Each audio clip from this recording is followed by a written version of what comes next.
2024년 4월 29일 누가복음 20장 27절부터 40절까지의 말씀을 가지고 함께 묵상과 기도 그리고 나눔의 시간을 갖겠습니다. 먼저 오늘 본문 말씀부터 함께 듣겠습니다. 부활이 없다고 주장하는 사두개인 중 어떤 이들이 와서 물어, 선생님이여, 모세가 우리에게 써주기를 만일 어떤 사람의 형이 아내를 두고 자식이 없이 죽으면 그 동생이 그 아내를 취하여 형을 위하여 상속제를 세울지니라 하였나이다. 그런데 칠형제가 있었는데 마지가 아내를 취하였다가 자식이 없이 죽고 그 둘째와 셋째가 그를 취하고 일곱이 다 그와 같이 자식이 없이 죽고 그 후에 여자도 죽었나이다. 일곱이 다 그를 아내로 취하였으니 부활 때에 그 중에 누구의 아내가 되리이까?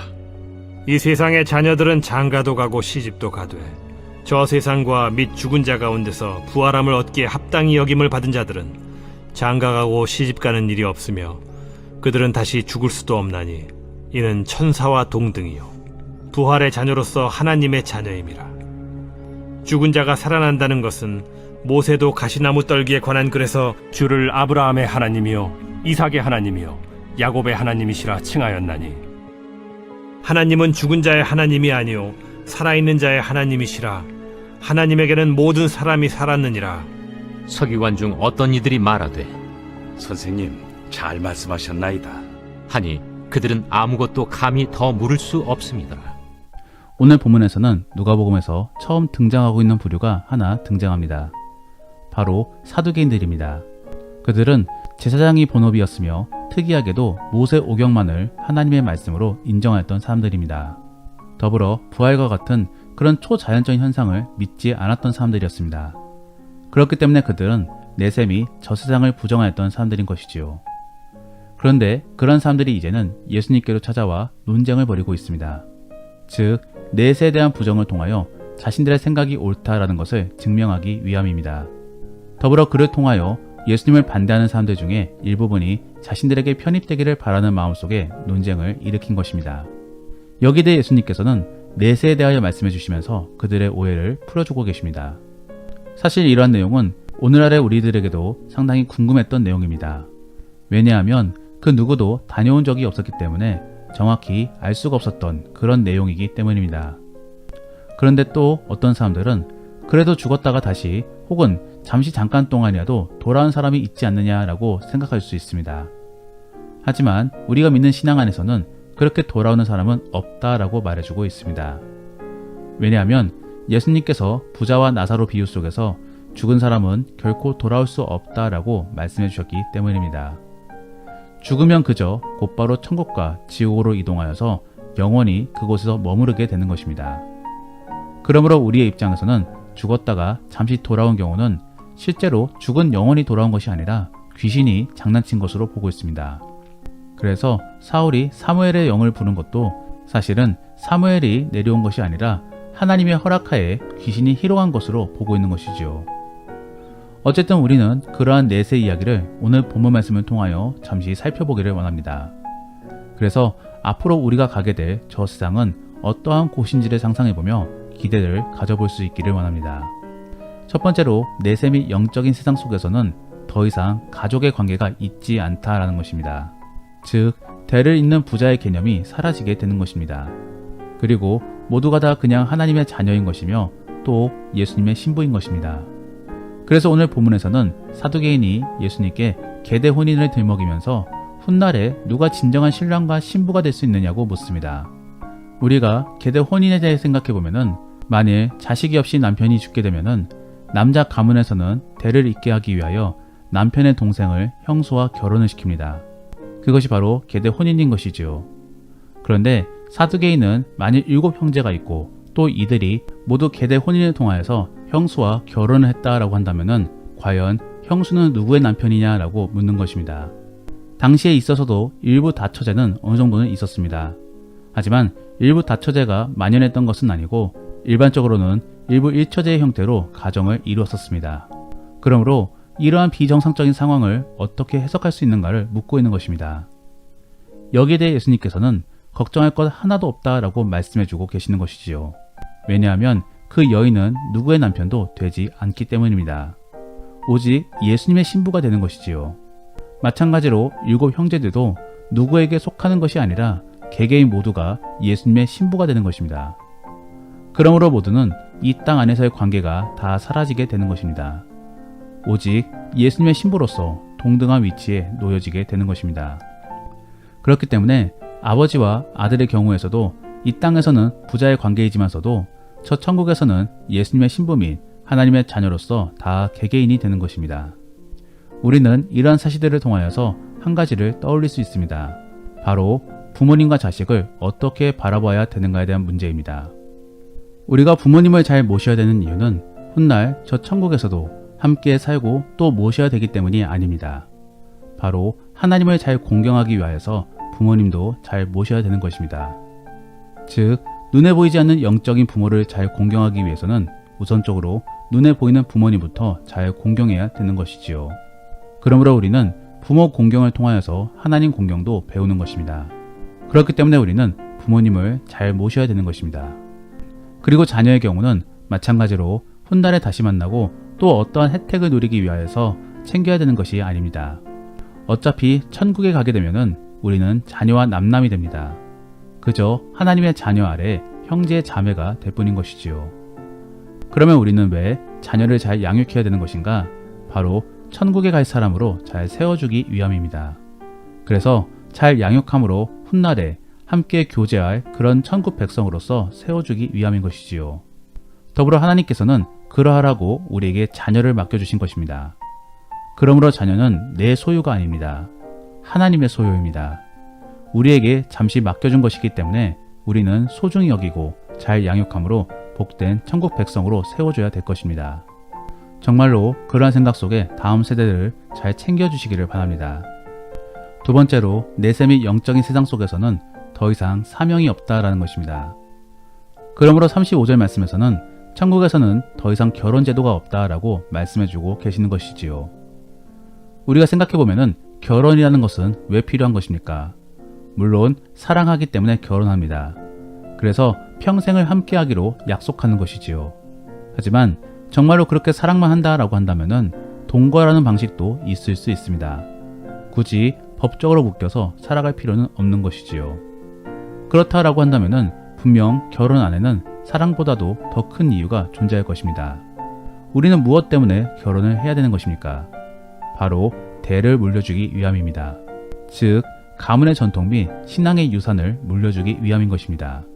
그러므로 과거에는 적자와 서얼이 구분되었던 것입니다. 적자에게 가문의 전통을 물려주기 위함인 것이지요.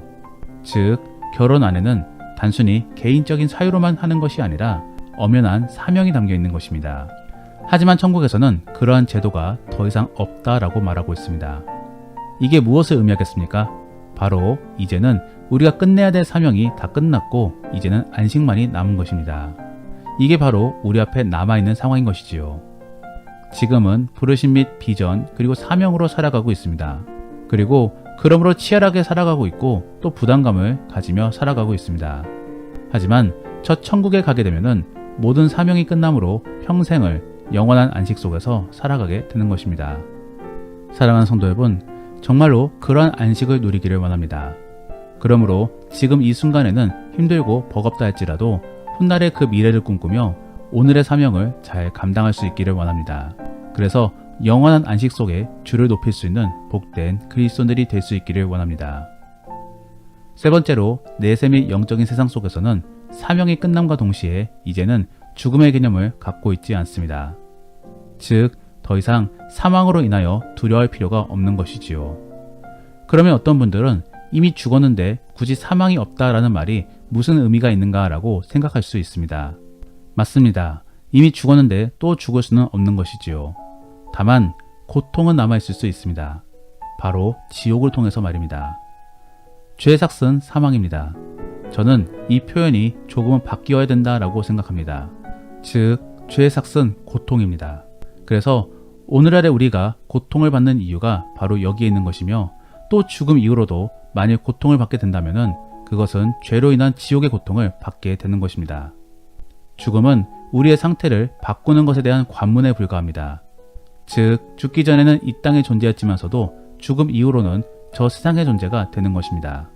여기서 우리는 어떻게 살아가느냐가 중요한 것인데 결국에 안식 속에서 살아가기 위해서는 죄의 문제가 해결되어야 되는 것입니다. 그리고 그러하기 위해서 우리는 우리를 대속해 주신 그 예수님을 믿어야 되는 것입니다. 그리고 그 믿음 덕분에 우리는 회개를 할 수 있는 것이지요. 사랑하는 성도 여러분, 우리가 믿는 내세관은 이렇습니다. 우리는 언젠가 이 땅에서 떠나 저 천국 및 지옥으로 가게 됩니다. 그리고 천국과 지옥의 선택은 죽을 때 비로소 결정되는 것이 아닙니다. 지금부터 흐름 및 방향에 따라 결국에는 천국과 지옥으로 가게 되는 것입니다. 그러므로 우리는 지금부터 예수님을 믿어야 되는 것이며 또 그 예수님을 믿음 속에서 우리는 죽어서도 곧바로 천국에 가게 되는 것입니다.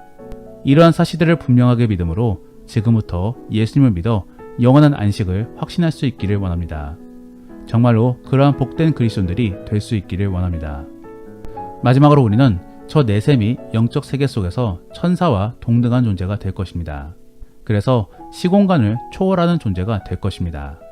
그러므로 36절 말씀에서는 그들은 다 죽을 수도 없나니 이는 천사와 동등이요 부활의 자녀로서 하나님의 자녀임이라 라고 말해주고 있는 것입니다. 여기서부터는 제 개인적인 생각도 조금은 담겨 있는데 우리는 결국에 죽어서 시공간을 초월하는 존재가 될 것입니다. 즉 죽어서도 여전히 시간의 굴레에 갇혀 현재 시점에만 머무르지는 않을 것이라는 이야기인 것이지요. 이러한 부분들은 분명 하나님의 편재성과는 차이가 있습니다. 하나님은 어느 공간이든 시간이든 간에 다 머무르시고 존재하고 계십니다.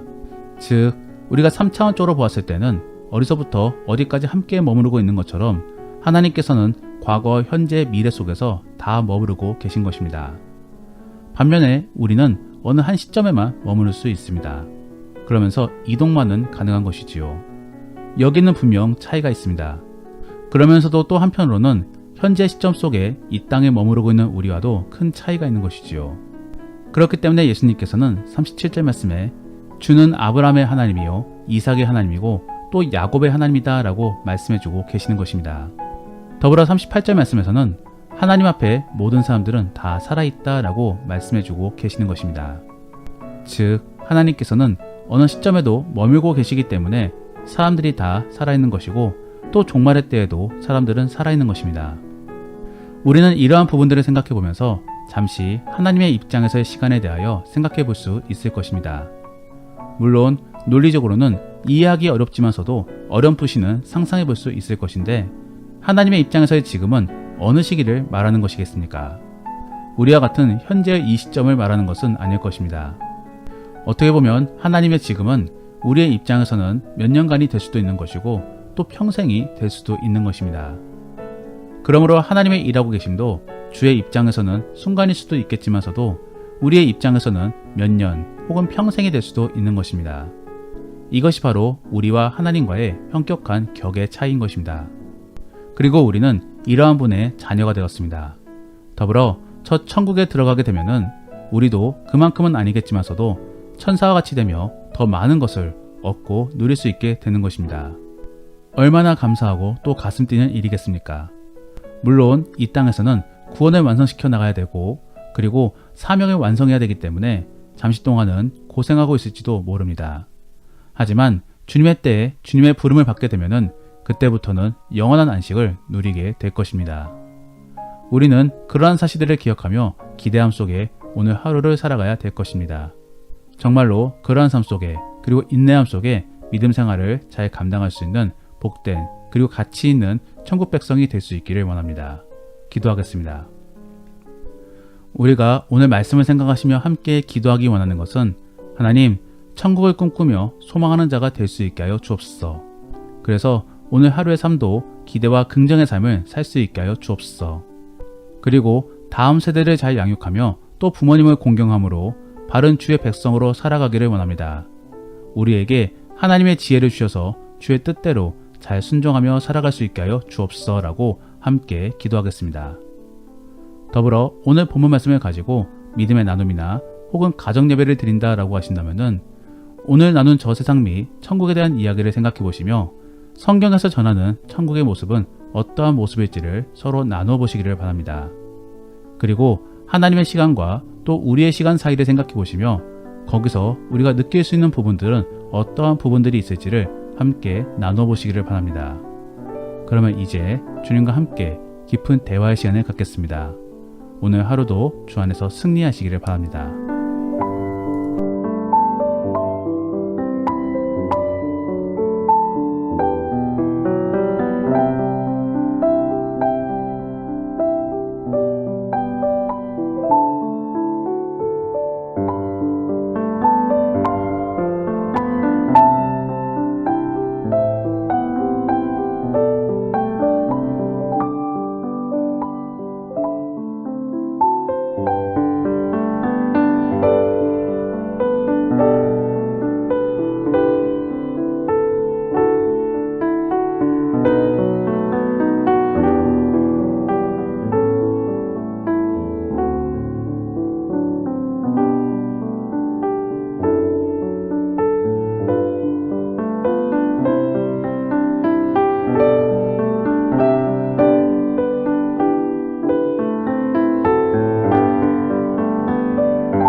아